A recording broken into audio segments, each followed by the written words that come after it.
Educação à distância, mudando realidades.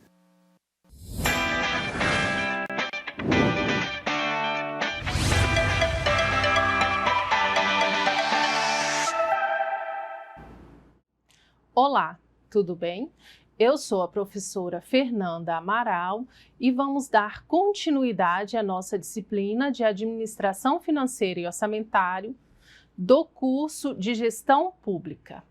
Bom, agora irei fazer minha audiodescrição.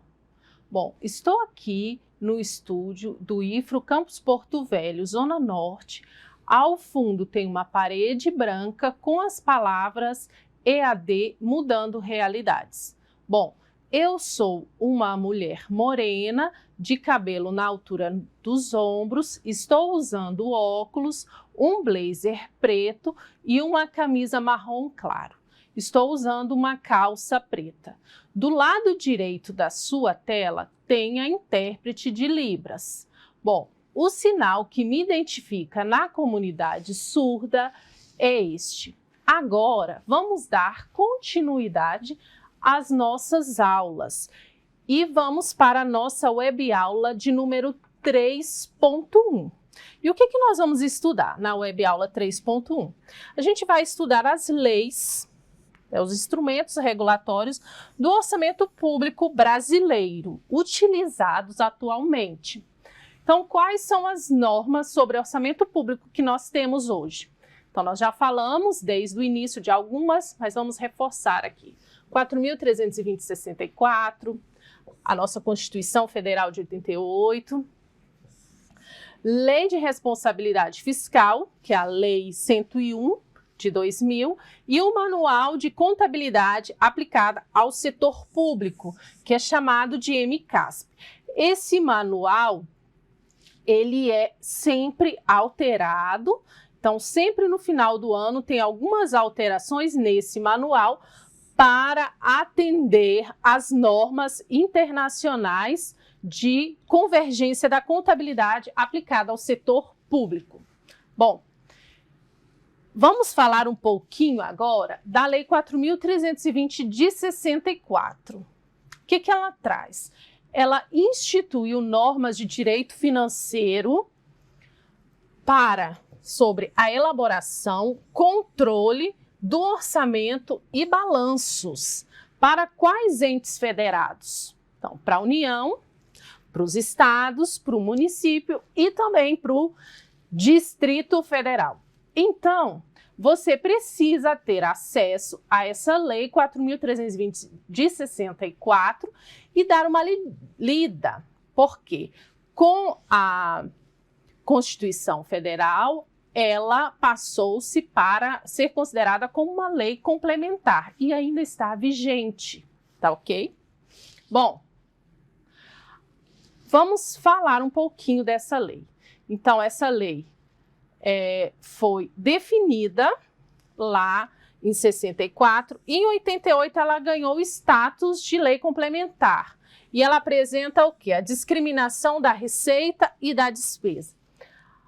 Algumas classificações vêm da onde? Da Lei 4.320 de 64. Aí nós temos, além da discriminação da receita e da despesa, então nas primeiras aulas ela traz também questões relacionadas aos princípios orçamentários, a elaboração e controle do orçamento e informação sobre o controle dos balanços públicos.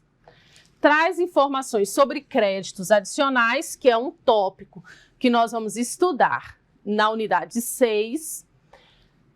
Traz também informações sobre execução do orçamento e unificação e padronização dos orçamentos públicos.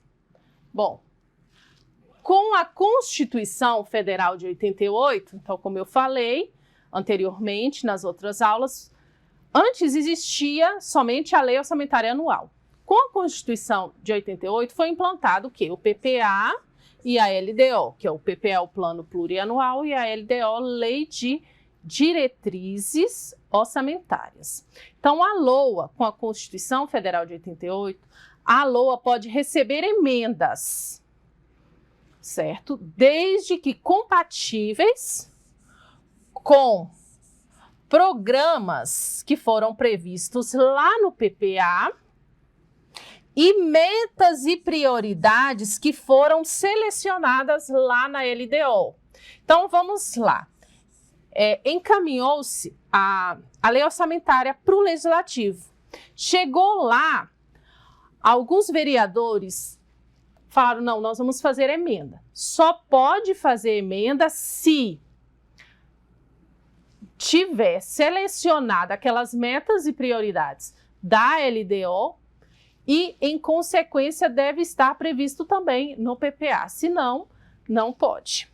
Isso a partir de 88. Bom, agora nós vamos falar um pouquinho da Lei 101, que ela traz, a Lei de Responsabilidade Fiscal, que ela traz normas de finanças públicas.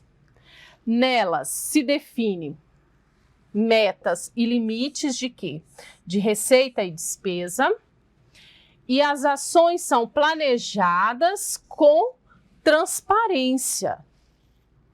Aí a gente tem o quê? Com a Lei de Responsabilidade Fiscal, a gente tem a questão da integração entre os instrumentos de planejamento, né? PPA, LDO e LOA.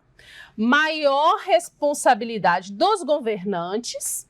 Então, eles são os tribunais de conta com os relatórios da Lei de Responsabilidade Fiscal.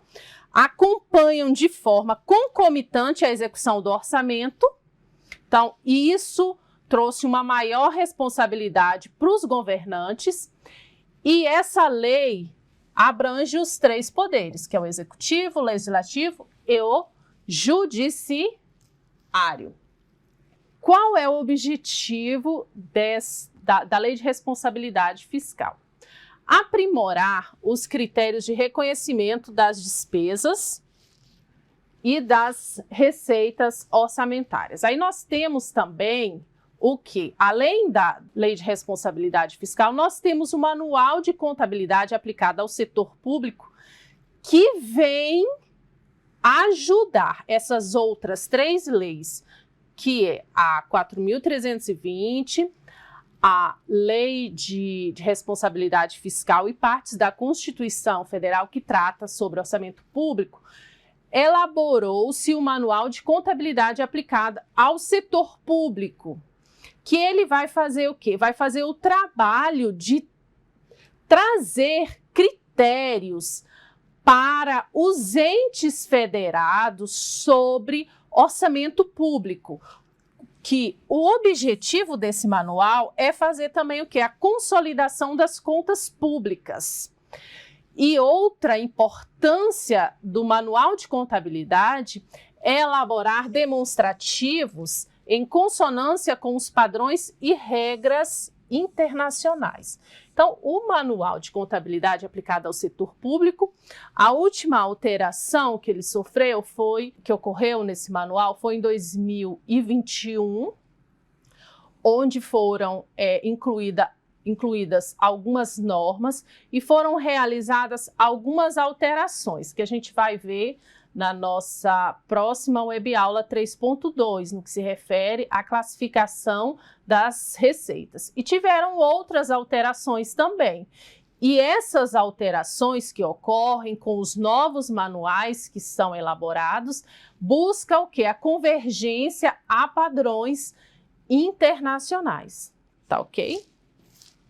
Bom, finalizamos aqui os instrumentos regulatórios do orçamento público, que são essas leis. No momento nós temos essas. Então eu peço que vocês também realizem a leitura, peguem lá 4.320 de 64, dê uma lidinha em algumas partes, principalmente da elaboração do orçamento, para vocês compreenderem melhor sobre essa etapa de elaboração. Então, hoje nós temos esses 4 instrumentos, mas com a evolução podem surgir ou novas leis ou alteração no manual de contabilidade aplicada ao setor público. Então, hoje você está estudando, mas se você ainda não atua na gestão pública, quando você for atuar, é interessante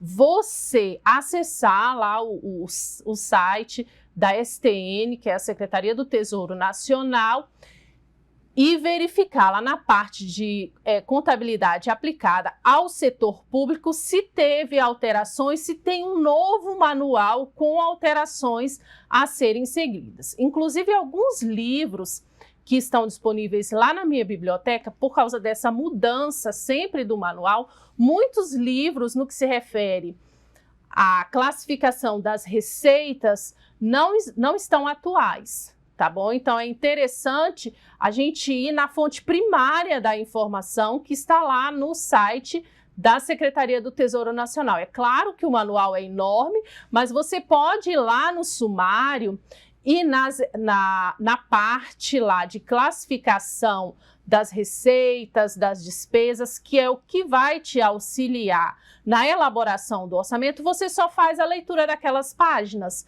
para você compreender um pouco mais, tá bom?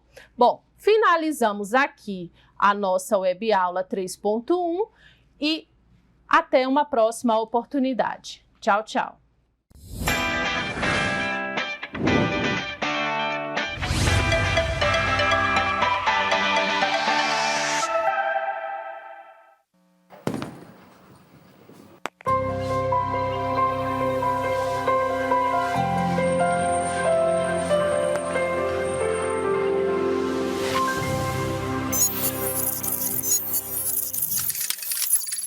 Educação à distância, mudando realidades.